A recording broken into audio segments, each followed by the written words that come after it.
So here's my client today. I've never done her hair before. She's got some old kind of chunkier pieces of blonde in there. My goal today is to break up all that blonde on the bottom, give her some dimension, and give her a softer look. So I'm starting with Teasy lights here on her hairline, and I am using today Schwarzkopf Vario Blond Super Plus Lightening Powder. And I love this lightener for Teasy lights. It's powerful, but it's not over the top. It's very gentle still. I love it also because it's a white powder, which is really nice for lightening because you can get a really, really clear view of what the hair actually looks like and what it's lifted to. So it's one of my favorites.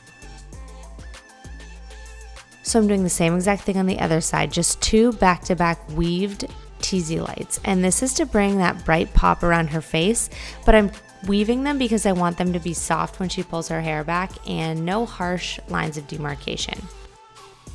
I'm painting that lightener right up to the edge of the foil so that I can make sure that I get it really bright right around her face. This is kind of a lived-in look, but I do want the brightness to go pretty high up around her face. I'm leaving out her ends that are already lightened so they don't get over processed. So now I'm moving on to the hairline on the top of her head. I'm gonna do two really fine baby lights that come to a point in the middle of her hairline. And I'm keeping these really fine and not teasing them because I just want these to be extra, extra soft. Again, so that when she does a ponytail, nothing looks too harsh. It all looks really seamless and blended. I've started with Vario Blond Super Plus and 10 volume right around her hairline. I'm doing this because I don't want anything to get over processed. The hair around the hairline can be really fragile, so I start with a low volume and pull it out if needed before it gets too over processed. So the lightener is mixed in a 1 to 1.5 ratio. To me, it's a great consistency for having the lightener be thin enough where I can really spread it and feather it up and make sure it's blended, but not too thin to where it's bleeding out of the foils and creating bleed marks. So again, I'm getting right up to the edge of this foil with this lightener, and I'm not nervous about it bleeding because this lightener doesn't expand a ton, and again, the consistency is perfect, so it's not thin enough really to bleed out of those foils.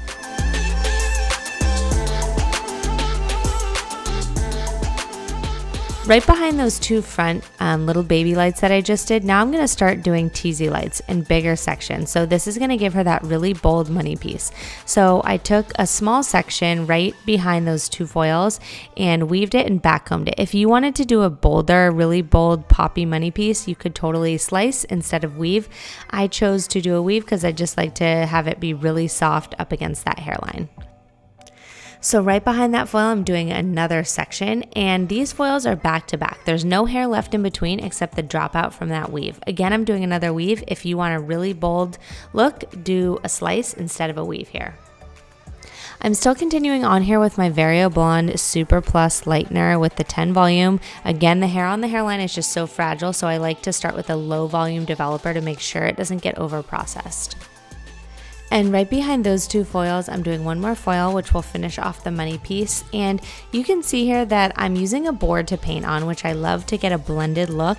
And I'm going right up to the edge of that foil and kind of feathering my lightener up using the side of my brush to get a really seamless blended look with that lightener.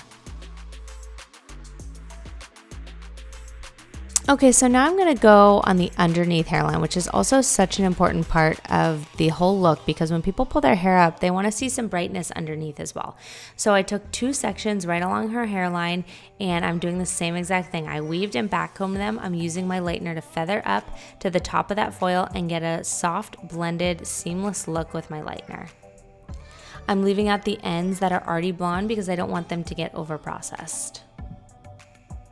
So doing the same exact thing on the other side under here, and this part of hair is so forgotten about, and I think it's really important because it really brings everything together when you're wearing your hair up in a ponytail or even when you just have your hair down. You need those pops of brightness underneath there, so don't forget about this part.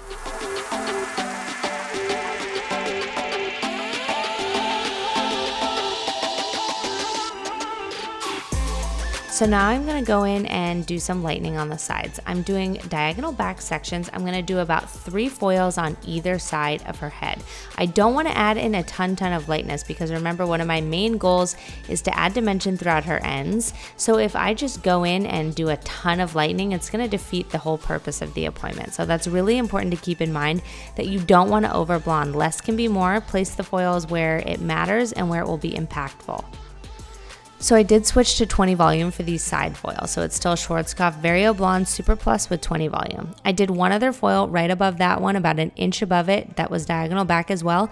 And now I'm doing this last foil on this side right on her part.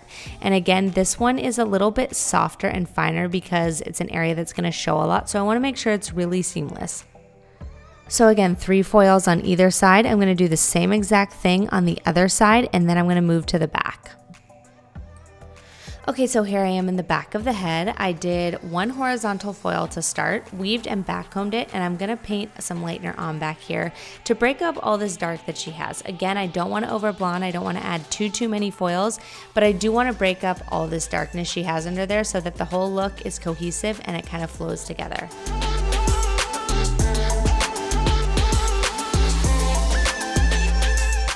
And be careful not to over process already blonde ends. She doesn't have that much blonde on her ends back here, so I felt safe pulling some lightener through them. But if you have somebody with really processed ends, I would avoid getting lightener on them.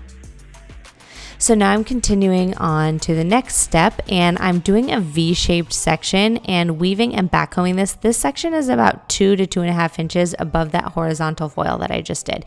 You can see how much space I'm leaving in between each foil, and that's again to leave dimension. I want this look to be dimensional. I'm gonna go back in with some lowlights to break up that old blonde that she has, but I need to leave enough hair to actually have something to work on with the lowlights.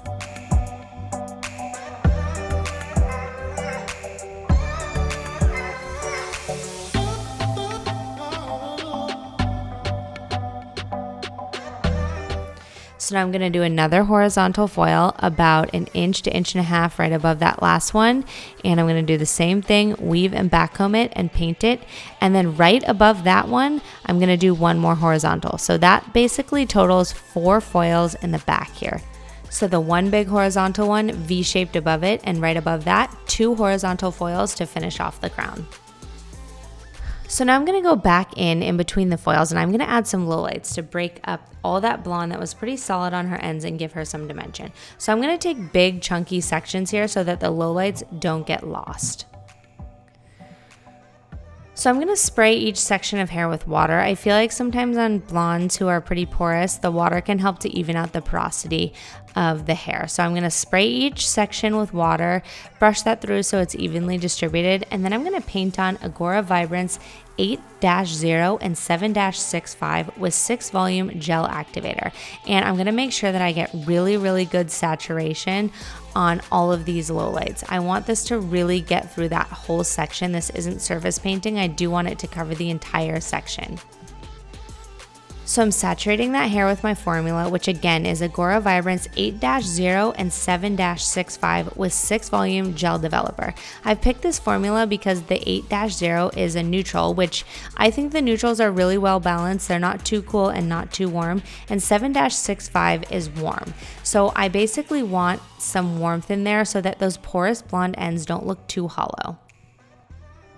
So I'm going to do another section here, and then I'm going to go in between every blonde foil on her head, and I'm going to add 1 to 2 hand painted lowlights like this, just to really break up those ends and give a lot of dimension. I'm going to let everything then process for about 15 to 20 more minutes, check my blonde, see if it's where I want it to be, and then I'm going to take her back to the bowl, rinse her, and I'm going to start the root melting and the glossing process.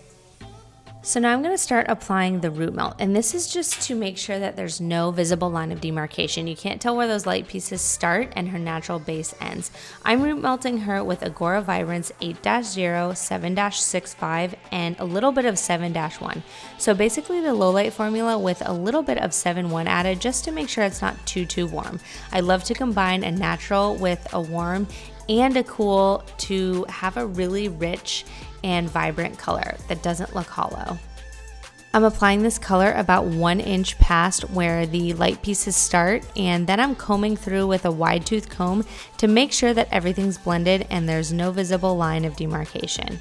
I'm going to let this process for about 10 minutes, then I'm going to come back, and while this root melt is still on, I'm going to apply a mids and ends gloss, and I'm going to let that sit for probably about 5 to 7 minutes. So when I get up here towards the money piece, I really gently tap that color on. I'm not pulling it down too far because I want the lightener on the money piece to stay up a little bit higher than everywhere else. So I just tap it gently. So while that root melt is still on there, I applied the mids and ends gloss and I'm combing all the way through from roots to ends. The mids and ends gloss is TBH 9-49, so beige violet with 10-19, which is cendré violet. And there you go, you can see it again. I let this process for probably 5 to 7 minutes and then I rinse. And here's our after. You can see a lot more blended, a lot more dimension throughout. Those lowlights really helped. The ends are still really bright and poppy, but just an overall more lived in and dimensional look. Thank you guys so much for watching. Hope you enjoyed.